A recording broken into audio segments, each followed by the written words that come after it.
हर रोज हम एक नंबर देखते हैं, डॉलर के मुकाबले रुपए का भाव। लेकिन क्या कभी सोचा है कि यह सिर्फ एक नंबर नहीं है, इसके पीछे ना एक पूरी कहानी है, हमारी, आपकी, पूरे देश की। तो आज इसी कहानी की परतें खोलते हैं। और ये नंबर है लगभग 90 रुपए। जी हाँ, 2025 के आखिर तक एक अमेरिकी डॉलर की कीमत यहां तक पहुंच चुकी है। अब ये सिर्फ एक आंकड़ा नहीं है, समझ लीजिए ये हमारी अर्थव्यवस्था का बुखार नापने वाला थर्मामीटर है, और इसका असर सीधे हमारी जेब पर पड़ता है। तो सवाल ये है कि आखिर इस नंबर का मतलब क्या है? क्या ये सिर्फ पैसे बदलने का रेट है? नहीं, बिल्कुल नहीं। ये तो हमारी इकोनॉमी की हेल्थ रिपोर्ट है। ये तय करता है कि कौन सी कंपनियां मुनाफा कमाएंगी और कौन सी डूबेंगी। यहां तक कि विदेश में पढ़ने का सपना देखने वाले किसी स्टूडेंट का पूरा बजट इसी एक नंबर पर टिका होता है। तो आज की पड़ताल में हम 5 खास बातें समझेंगे। पहला, डॉलर इतना जरूरी क्यों है। दूसरा, इस खेल में कौन जीतता है और कौन हारता है। तीसरा, मार्केट पर इसका असर क्या होता है। चौथा, इस जोखिम से हम कैसे निपट सकते हैं। और पांचवां, ये सारी कड़ियां आखिर एक दूसरे से कैसे जुड़ी हैं। तो चलिए शुरू करते हैं। तो सबसे पहला सवाल और सबसे जरूरी सवाल, हम हमेशा रुपए की तुलना डॉलर से ही क्यों करते हैं?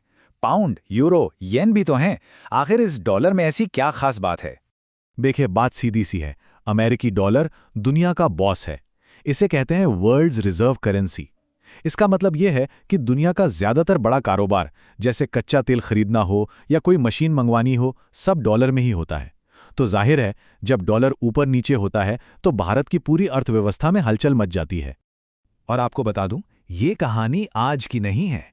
अगर हम थोड़ा पीछे मुड़कर देखें तो तस्वीर और साफ हो जाती है। 1947 में जहां $1 ₹1 का था, वहीं आज ये 90 के पास है। ये जो सफर है ना, ये आंकड़े खुद अपनी कहानी बयां कर रहे हैं। अब आते हैं सबसे मजेदार हिस्से पर। क्या रुपए का गिरना हमेशा बुरी खबर होती है? ज्यादातर लोग कहेंगे हाँ, लेकिन सच कहूं तो जवाब है नहीं। ये एक दोधारी तलवार है, किसी को मालामाल करती है तो किसी को कंगाल। तो चलिए देखते हैं इस खेल के विनर्स और लूजर्स कौन हैं। विनर्स की टीम में है एक्सपोर्ट करने वाली कंपनियां। सोचिए, आईटी कंपनियां, फार्मा कंपनियां, इनकी कमाई होती है डॉलर्स में।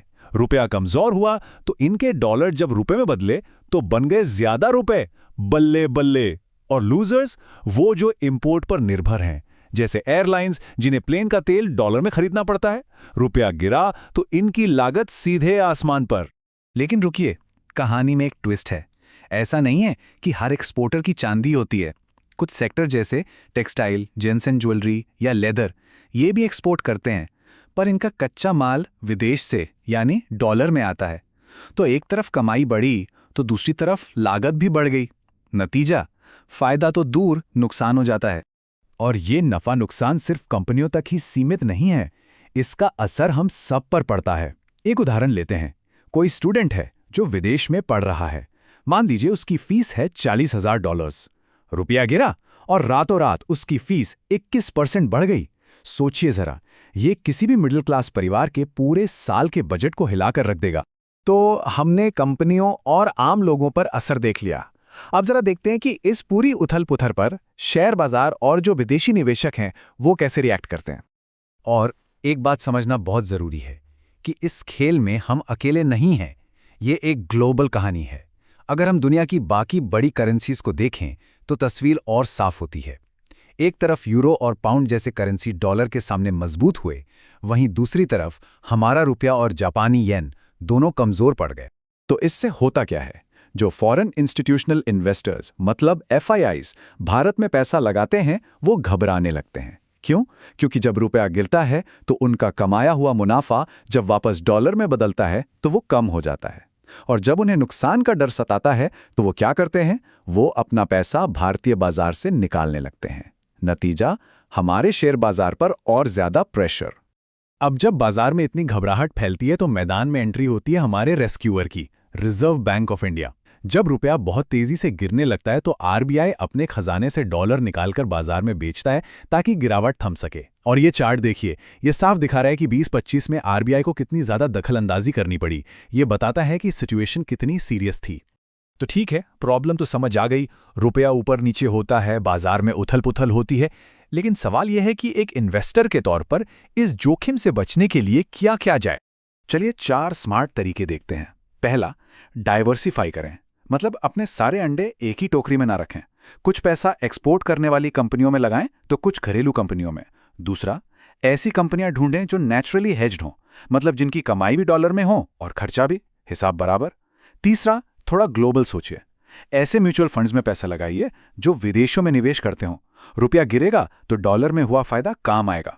और चौथा, करेंसी हेज्ड फंड्स का ऑप्शन भी है, जो खास तौर पर इसी जोखिम को कम करने के लिए बने हैं। अब आखिर में चलिए थोड़ा जूम आउट करते हैं और बड़ी तस्वीर को देखते हैं। यह समझना जरूरी है कि रुपया अपनी मर्जी से नहीं चलता। इसके हर उतार चढ़ाव के पीछे कई बड़ी ग्लोबल और लोकल वजहें होती हैं।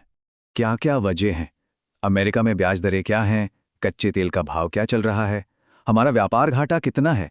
विदेशों से कितना पैसा आ रहा है या जा रहा है? और हाँ, दुनिया में कहीं कोई जंग तो नहीं छिड़ गई? ये सब कुछ मिलकर रुपये की किस्मत तय करता है। तो रुपया सिर्फ एक नंबर नहीं, बल्कि इन सभी ताकतों का एक आईना है। तो हम एक बड़े सवाल पर आके रुकते हैं। भारत आज दुनिया की एक बड़ी इकोनॉमिक पावर बन रहा है। ऐसे में रुपए का ये उतार चढ़ाव, क्या ये एक ऐसी रुकावट है जिससे हमें हर हाल में काबू करना होगा?